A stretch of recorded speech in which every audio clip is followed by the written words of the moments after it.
ভারত পাকিস্তান দ্বিপাক্ষিক সিরিজ বন্ধ দীর্ঘদিন ধরে। এসিসি ও আইসিসির ইভেন্টে দুই দলের লড়াই অনেক আরাধ্য হলেও দ্বিপাক্ষিক সিরিজে একে অন্যের বিরুদ্ধে লড়ছে না হলো বহুদিন। এবার নতুন করে পাকিস্তানের সাথে দ্বিপাক্ষিক সিরিজ ও টুর্নামেন্টে ম্যাচ নিয়ে বার্তা দিল ভারত, যাকে কূটনৈতিক পাড়ায় দেখা হচ্ছে ভারতের ইমেজ ফেরানোর উপায় হিসেবে। কারণ বাংলাদেশের বিশ্বকাপ বয়কটের পর যে ভারতের গ্রহণযোগ্যতাই পড়ে গেছে প্রশ্নের মুখে।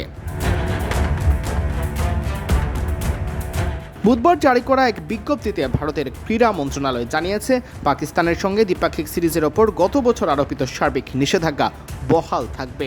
শুধু ক্রিকেট নয়, অন্যান্য ক্রীড়া ইভেন্টের ক্ষেত্রেও তা প্রযোজ্য হবে। অর্থাৎ পাকিস্তানের সাথে সরাসরি দ্বিপাক্ষিক কোনো সিরিজে অংশ নেবে না ভারত, এবং পাকিস্তানের কোনো দলকেও ভারতে খেলতে অনুমতি দেওয়া হবে না।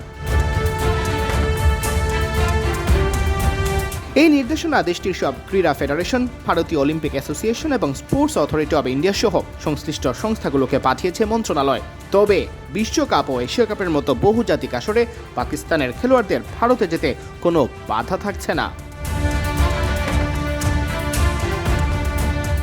দীর্ঘদিন দুই দলের দ্বিপাক্ষিক লড়াই বন্ধ থাকলেও পাকিস্তানের সাথে ক্রীড়া সংক্রান্ত এই নীতিমালা প্রথম ঘোষণা করা হয় গত বছরের আগস্টে।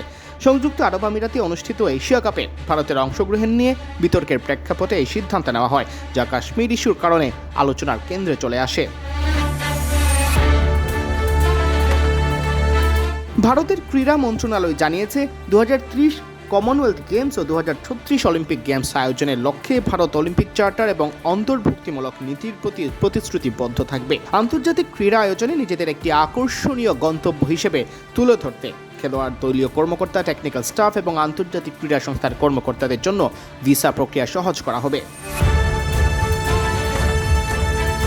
যদিও মুস্তাফিজুর রহমানকে আইপিএল থেকে বাদ দেওয়া ইস্যুর পর বাংলাদেশ দল ভারতে বিশ্বকাপ খেলতে না যাওয়ায় দেশটির অলিম্পিকের ভেন্যু হিসেবে গ্রহণযোগ্যতা প্রশ্নের মুখে পড়েছে।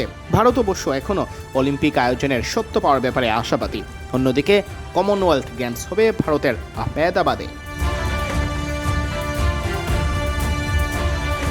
সিয়াম চৌধুরী, বিডি ক্রিক টাইম।